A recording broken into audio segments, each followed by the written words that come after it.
Hi guys, how's it going? It's Olatom checking and come back to my YouTube channel. In this video, I will be doing a year-end savings review. I will be looking at how much I have saved by the end of 2023 and compare it to how much I have saved by year-end 2024. And if you have not done any year-end check-in, I do advise that you do this. This is actually very helpful. It's a simple yet effective way to evaluate your financial health, track your progress, and prepare for the year ahead. By regularly reviewing and adjusting your savings, you actually set yourself up for greater financial security, confidence, and the ability to achieve your long-term goals. And actually, you start the year with great anticipation because at least you know where you are and you have an idea of where you're going. So this actually is a powerful habit that can help you to evaluate your financial progress, as I've said, identify areas of improvement, and set the tone for the upcoming year. And I have realized that this review actually helps me with assessing my progress towards my savings goal, because at the beginning of every year, I do write down my financial goals and adjust my budget to make sure that I am going to achieve them. This check-in actually helps in reviewing my progress. And another thing, it's a confidence and motivation booster if you think about it. Because to be honest, nothing is as great as seeing how far you have come in your savings journey. It creates a sense of accomplishment and motivates you to keep going. And I did a similar video last year and that has set the tone. And this is something that I want to do every year or every 6 months because I struggle with savings. I'm very much open about that. So maybe doing this more frequently will open room for improvement because I really need that. I really need to start pushing myself to save more and just take care of my savings. So getting used to doing this check-in, I know for sure that it is going to help me a lot. So like I say, I did a video last year on how much I have saved and invested at the end of the year, not necessarily a check-in or a review, because last year was when I started taking my personal finance journey seriously. So I did not have anything to compare my 2023 figures to. I will drop the link to the video in my description box if you want to go and watch it. So at the beginning of every year, I do set a budget that I'm going to follow throughout the year. Of course, there will be changes here and there, but for as long as my income does not change, some things are going to stay the same.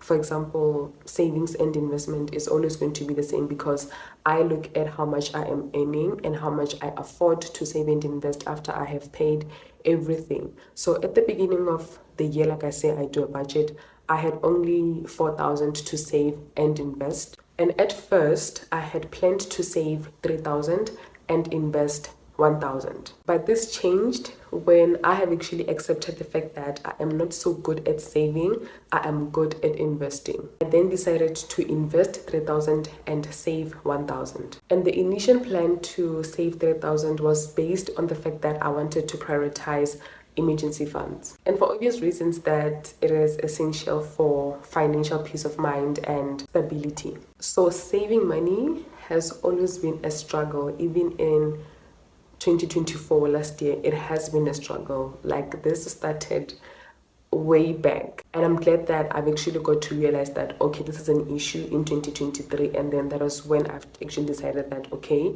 with the 4,000 that I have to save and invest, let me invest a big chunk of it and only save 1,000. So clearly savings is not my strongest point, and I have come to terms with that. So my savings are very small as compared to my investments, and I am okay with that because I have decided to focus on my strength, which is investing. And to just be on this for a minute, guys, in as much as yes, I need to focus on my emergency funds, build my emergency funds, and then everything else will follow. At the end of the day, this is my money, and should something happen and I'm forced to withdraw my investments because I need to attend to an emergency expense or whatever, I am going to sell my investments because that is my money, you know. And I did not see why I should keep on pushing on savings knowing that I am not even going to progress with them, because what is the point? You know. So I just thought, you know what, at the end of the day, this is my money, and if anything happens, I am going to take it. I have access to it, and the stock market is very liquid. I invest in the stock market. I was like, you know what, it's very much okay for me to focus on investing and focus less on saving. However, I still need to save something because I need to have that immediate access to my money. Because the problem with wanting to withdraw from your share investment or portfolio is you can sell today, but you might not have access to your money today. And if something happens on Friday and it's after 4:30 and I need money, if I sell, the transaction is only going to go through when the market opens on Monday. So there will be those kind of issues if you ever want to withdraw from your investments. But over and above that, I was just like, you know what? It's okay. If I ever get to be in a situation where I have to sell my investments, I will 100% sell my investments. And if I have issues with liquidity at the time, listen, I will cross the bridge when I get there, because I just wanted to focus on the progress. And investing actually helps me progress much in my finances. So I closed 2023 with 9,400 in my savings, and my plan was to have at least 10,000 rands that is in my emergency funds that I can access at any given time. And well, I could not make it because, like I say all the time, that life is not perfect, life is not linear.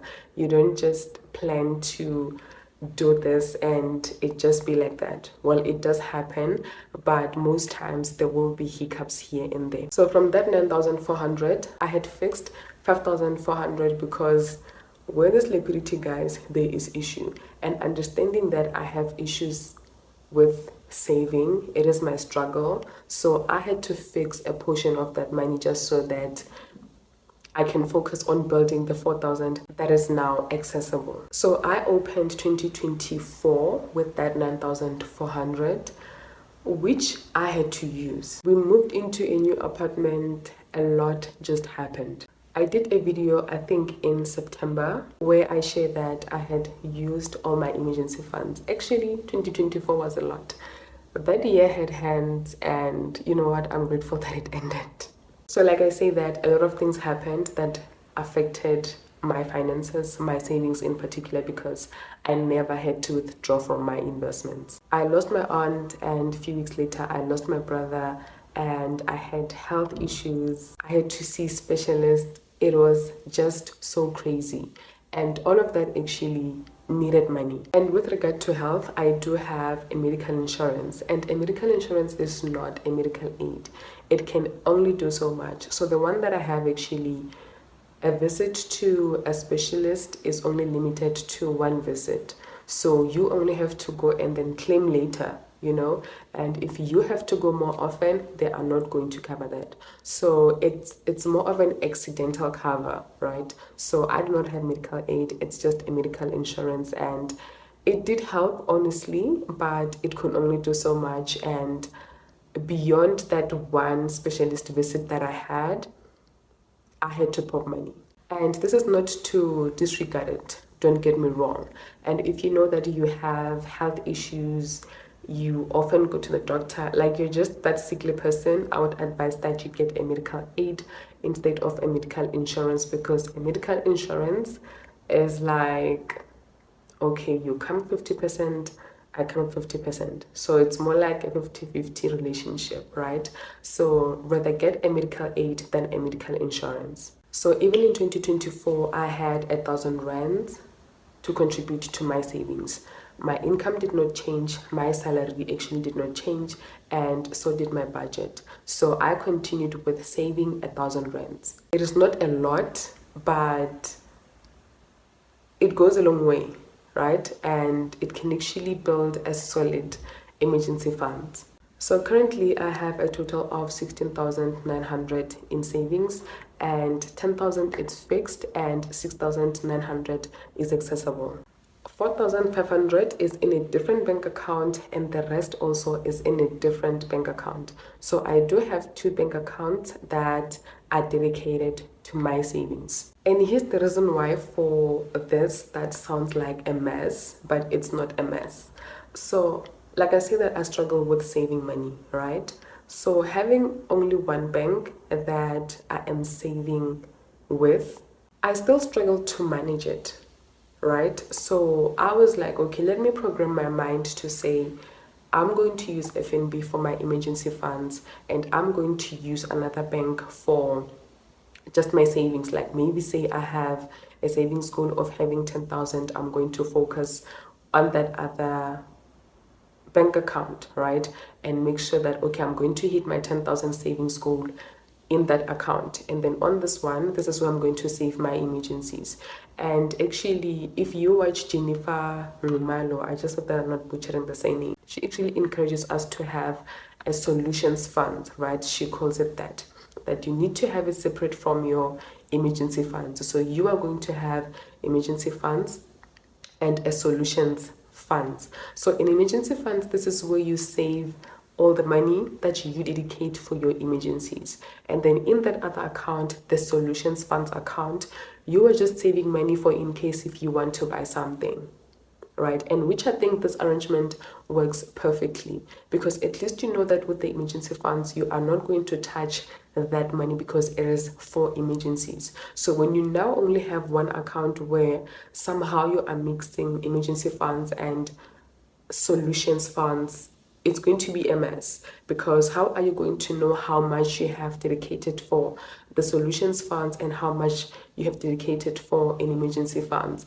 Even if maybe in your mind you say that, okay, my 10,000 is for my emergencies and 5,000 is for my solutions funds, for a mere fact that that is in one account, you are most likely to eat into your emergency funds because it's just in one account. So I think having an emergency funds and a solutions funds helps in programming your mind to know that you cannot touch your emergencies. The money that you have to touch is the one that is in your solutions fund. So I went to open a TymeBank account, obviously because of high interest rates, and that is what I used for my solutions funds and my savings goals. And the savings goals thing is something that I've just introduced myself to. I know like this is something that people have been doing for the longest time, but back then I was just like, oh my goodness, no. If I am saving already, why am I doing the savings challenge, right? But I've just got to realize that being somebody who struggles with saving, I need to have that savings challenge and just focus on it. And honestly, I have started, and the progress that I've made, I am so much proud of myself. The plan is to save 250 1 month and then 500 750, so like it accumulates with 250, right?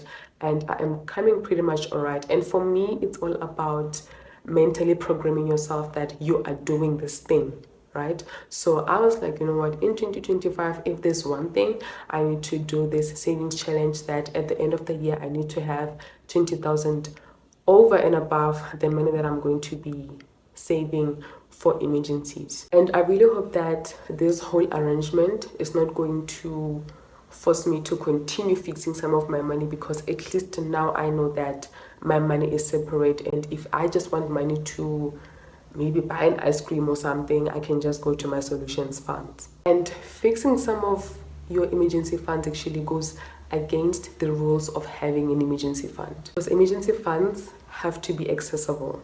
But honestly, I had to do whatever it takes to make sure that I progress. So the problem with fixing your emergency funds is that, like I say, it goes against the whole purpose of having an emergency fund, and having limited access to your emergency funds defeat the primary purpose of an emergency fund, and it is not advisable. We need to have quick access to cash for emergencies. And if you are ever going to need to withdraw from your fixed account, you are going to incur penalties. And the penalties are very heavy, man. Like, they make sure that you're going to fill them. And sometime during the year, I had to withdraw 10,000 and I had fixed it, and I was charged 250 for early withdrawal, and I bank with FNB. Like, at the time I only have FNB for my savings, so I was charged 250. That is a lot, and this actually affected the interest income that I was earning. I think the interest that I was earning on that account was 7 or 8%. And if it is early withdrawal, it's not even the end of the year. This 250 actually probably came off of my interest income and some of my savings, like from that 10,000. So it is not something that we should normalize doing. I do not even advise that. Do not even do it actually. If you can manage to not do it, just do not do it. Let's not normalize having our emergency funds fixed. And so now here's the thing. It's the beginning of 2025 and I'm a student, right? So I'm gonna need to take probably 6,000, if not a little bit more, because I need to pay my subscription fee, I need to buy study material, I just need to buy a whole lot of things. And this is just my reality for the beginning of every year, that okay, I'm going to take from my savings and I have to pay for my courses, right? So I am starting the year with that 16,900, but it might even reduce way too much and I just end up starting the year with 10,000, and which honestly I am very much okay with it, because what are the purpose of savings actually? Like, either it's emergency funds or just savings, it's just a matter of whenever you need the money, you go and get that money.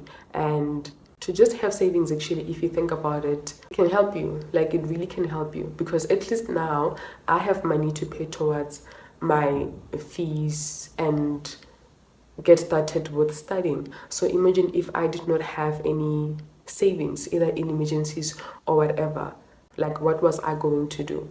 So was I just going to sit back and be like, okay, no, I don't have money for my fees and then I don't study? Or was I gonna go and get a loan? So if you have money in your savings and honestly you want to use it, just go tap into your savings and use that money, especially if it is for your personal development, career or personal.